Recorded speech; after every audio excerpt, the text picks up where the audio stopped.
You have a UGC gig on Fiverr and you woke up to this email, here's everything we know. Hey, I'm Arbel, I'm your Fiverr big sis, and I help you monetize your skills. New service options that they added are UGC Ads, Organic UGC, and live streaming. Now, this can be really confusing because in the UGC world, we consider UGC Ads and UGC Organic to be two completely different things. But it seems like Fiverr is trying to distinguish what kind of UGC you're hiring for. So if you're hiring for an ad where they are posting that video on the brand's channel, which can be organic and ad, you're gonna stick it in UGC Ads. But if you're a UGC creator who's also kind of an influencer and you have an audience size, you can have another gig in organic UGC. I don't know about you, but I've actually been contacted by brands who want me to post that video on my own channel, and then I let them know, hey, that's not UGC. Well, Fiverr is now basically making that also UGC. However, if you do not define your audience size when you're setting up your gig, if you don't, companies may hire you as in-house creators. So you could still have an organic UGC gig, but then you could also have a UGC Ads gig. You've been contacted by brands to do live streaming, like TikTok live streaming, YouTube live streaming, whatever, or Amazon even. You can now be a UGC creator for live streaming, which is pretty exciting. Essentially, you could have a gig in each one of these service options, which you know I love having more gigs, so I love this. Basically, their reasoning for all this is that they want buyers to know that there is a price difference between UGC Ads, which is them posting the video on their channel, versus a UGC where I'm gonna post it on my channel.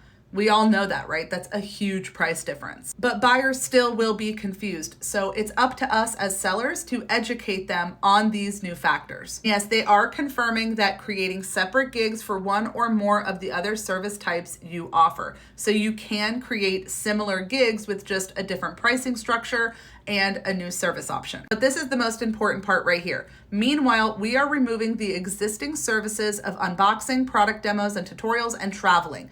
You can now select those specializations as video styles in your gig. So you will have to go in and edit your gig to be in the correct service option so that you don't just get placed anywhere. So most likely your gig was already automatically moved, but you do need to go in and select a couple of different options in that panel where it asks for your gender, your demographic, all of those things. Here's what I suggest you do before you just go in and start updating that. Go through your entire gig and see what you want to edit. Now that you're being forced to edit your gig based on these changes, you might as well go in and make all of your other changes, like if you wanted to add a new intro video, you wanted to change your pricing, you wanted to add some gig extras, you want to change your gig description, whatever you want to change, do it all at one time. Don't rush. I know that they're going to give you prompts to say, hey, you need to go edit your gig. Take a little bit of time, make a list of all of those edits, have everything ready. I will be adding all of this information into my Fiverr profit system in the necessary modules. And if you're not part of my Freelance Big Sis community, I invite you to join by simply enrolling in my Fiverr profit system, which is still on sale. I don't just teach you how to get started, but I guide you along every single step of the way so that you can really grow Fiverr into a full-time business and a full-time income. Like so many of my students, and we just hit 200 members in the Freelance Big Sis community. Fiverr is a really confusing place to navigate, especially when they start making all of these changes very suddenly and very quickly. Let me know what other questions you have and I'll do more videos on it. Talk to you later.